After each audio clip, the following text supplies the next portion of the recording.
So much that we thought we knew about this country is being turned on its head by this coronavirus. We thought we were a freedom-loving country, right? A she'll-be-right country. Well, wrong. Australians, in fact, seem very timid. They like the firm smack of government now. They've been frightened out of their wits by this virus. They're now happy to accept bans even on leaving their own country or on moving between states. In Victoria, they're accepting not just stay-home rules, but even a curfew. I mean, it's like sheep. A country of rugged individualists now begging for more control. But the strangest thing that I've seen in all this, by far, is Victoria's cult of Dan, the worship of Victorian Premier Daniel Andrews. Honestly, you have to be in this state to know how unbelievably weird this is. You experience it, you will never think the same of Australia again. You'll think, what on earth has happened? To me, it seems that so many Victorians are now acting like abused wives who kiss the hands of the man who beat them. In Victoria, in Melbourne, you see dozens of houses flying black banners with slogans hailing Premier Daniel Andrews as, thanks Dan, we stand with you, and thanks Dan, we heart you. On Twitter, I Stand With Dan is trending with people praising the Premier to the skies with tweets like this one. This man is the #1 Premier. He should be Prime Minister. Which is actually just bat crazy when you realise that Andrews is Premier of the state that's responsible for 90% of Australia's virus dead. 745 people as of Thursday night compared to just 87 in the rest of the country. That's utterly bizarre. With a record like that, there are still Dan fans saying, this is exactly the leadership we need in every state. How many people have to die in Victoria before they think, maybe something went wrong? The left-wing Age newspaper in Melbourne, it's probably the most left-wing daily paper in the whole country, publishes whole columns of Dan fandom. You've got former ABC presenter John Fain in that paper urging Andrews not to bow to supposedly relentless and short-sighted and reckless and self-interested bullying about his absurdly tough bans. Yesterday, a journalism lecturer, and oh my God, a journalism lecturer, begged Dan Andrews to pause from his heroic labour and the heavy weight of protecting us, that's what she said, and get some sleep. You haven't rested properly since the bushfires, she said. It's just unbelievable. And what's more, this cult of Dan is backed by polls showing strong public support for the Premier. And anyone who stands up to him risks getting a public monstering. For instance, when this widow, mother of 3, Michelle Loielo, said that she would sue the Premier for the absurd curfew that he'd imposed on no medical or scientific advice anyone will own up to, that this curfew has killed her business at her cafe down in the Mornington Peninsula. When she said she'd sue, her website was bombarded with abuse and 1-star reviews. These Dan fans are so protective of the Premier, they will kill the business of anyone who says boo to him. And what makes this cult even more extraordinary is that this is in the state, Victoria, that once made heroes of anti-government rebels, let's call them criminals. This state produced Ned Kelly, the police killer, and even voted into Parliament Peter Lawler, a ringleader of the Eureka Rebellion, where miners actually took up arms against the government. That guy got elected to Parliament. But now, if you simply refuse to wear a face mask in the open air, outside in the sun, risk of infecting anyone 0, that is now seen as treason. That will not just get you handcuffed by the police, but denounced by the ABC in Victoria and by Victorians who are licking the jackboots of the most authoritarian Premier ever seen in this state or probably any other. And probably the most incompetent one too, which is just so crazy about this. I mean, how does this work in any sane universe? Daniel Andrews. I mean, it seems, and it's a really sick calculus, but the more people who die from this man's bungling, the more the survivors in this state are praising him for his strength. You've got to remember, this virus was virtually beaten in all Australia until it escaped again from Victoria's quarantine hotels, killing another 700 people. The mismanagement of those hotels by this Andrews government is impossible for me to exaggerate. Every day, more revelations. I can't even go through all the evidence of bungling, the fact that no one involved in the running of the hotels or even the whole quarantine response seemed to know who was in charge. Daniel Andrews refused an offer of army help given to him directly, given to his chief health officer several times.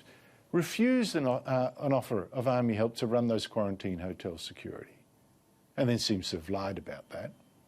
He also let Victoria Police decide they wouldn't do the security there either. The job was apparently beneath this force, which is now busy hounding grannies off park benches instead. So this Daniel Andrews government instead hired rank amateurs for what was probably the most critical job in the state. In fact, turns out probably the most critical job ever in this state in terms of trying to protect people from what followed: death, destruction. He hired for this job of security in the quarantine hotels private security companies, including a non-preferred tenderer that happened to be Aboriginal owned. So, oh, you'll do, we'll have you in. Private security companies that often hired staff through WhatsApp and gave them no training, so some of those staff, no equipment. And as I say, his insanely ideological government hired one company, Unified Security, that wasn't a preferred tenderer, but did qualify, apparently, because it was Aboriginal owned. You see, its main shareholder is a pale complexioned man who publicly identifies as Aboriginal. Who knew? As the public servant who hired this company explained in an email, utilising their services in keeping with the state government's social procurement objectives of using Aboriginal businesses. Now, I don't know how many Aborigines he actually hired this guy, but he himself claimed to be Aboriginal, and that apparently will do. That is how incredibly incompetent this Andrews government is, apparently putting race politics above public safety, and look at the disastrous results. The guards it hired got sick from the people they were meant to keep in quarantine and then spread the virus outside. About 99% of the infections in the second wave came from just 2 quarantine hotels, and most from the one guarded by Unified. That's what this great leader was in charge of. The cult of Dan is about this bloke. It's just... And I suppose this great leader presided over more bungling that just added to the disasters. Government rejected a computer-based tracing system used by other states, and instead was relying on a system so crock that people were using pen, paper and fax machines to try and trace who might have been in contact with the sick and warn them to stay home, get tested. And naturally, it failed at the very first hurdle. Unbelievable. That's the critical difference between New South Wales and Victoria. Tracing system. And of course, aged care homes were left too vulnerable for too long. More than 3/4 of the dead died there. So you have to ask, what on earth is in the water in Victoria? What is causing so many Victorians still to rally so passionately, so furiously to a Premier who's overseen such deadly incompetence? I don't get it. Maybe one reason is that in Victoria, which is, I've got to point out, Australia's most left-wing state, what counts most is seeming, not doing. That's the whole thing about the left now. It's how you seem. If you seem competent, don't bother asking what's going on, the racket behind you. And, you know, Daniel Andrews has got a thing that I learned very much when I was working in public relations for an opera company, you know. It's how you present that most people judge you by. Not what you do, not what you do, how you present. If you look confident, they think you're good. If you look, ooh, golly, they think you're bad. And Andrews seems on top of the tiniest irrelevant details. It doesn't matter if he's got the whole big picture wrong. He seems to think, no, a little detail about, on such and such we did this and that and that. It doesn't matter. It's like Kevin Rudd, he had that same thing too. That seeming mastery of tiny details, it seems to hide the fact that his whole government is a shambles. This is a lesson to us. What's more, in scary times, of course, people love a tough leader. I mean, Russian crowds even wept at the death of Joseph Stalin. Can you believe that? And Daniel Andrews, he delivers the reassuring smack of a shambok to people who kind of like authority and being told that Big Brother is in charge. Some people are like that, too many. But that toughness, again, is all show. He's unable to do his own job, keep the sick in quarantine, trace the infectious, protect the old, so Andrews punishes everyone else with the world's toughest lockdown. Can you believe the world's toughest lockdown is in Victoria, even though I can point to 20, 30, 40 countries with bigger infection rates. And Victoria has stay-home bans and even a curfew.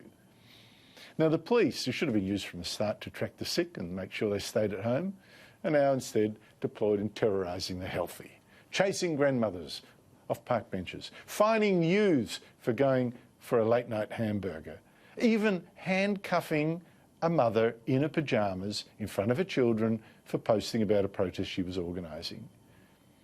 This is just fake toughness. It's a fake toughness of a total incompetent, and the left love it.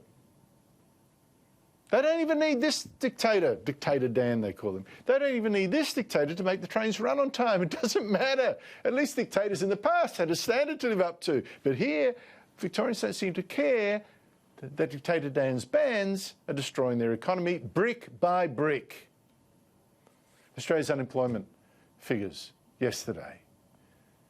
New South Wales down, right? South Australia, well, that's a basket case, always has been. Most of the country went down. Victoria went up. And now watch them cry with gratitude as their master, Dan, I stand with Dan, permits them tiny concessions from those obscenely tough laws. We were allowed a second hour outside. Can you believe that? A second hour. It didn't have to be 23 hours a day inside. Now you can be 22. And you can go out for 2 hours a day. Oh, thank you, Dan, thank you.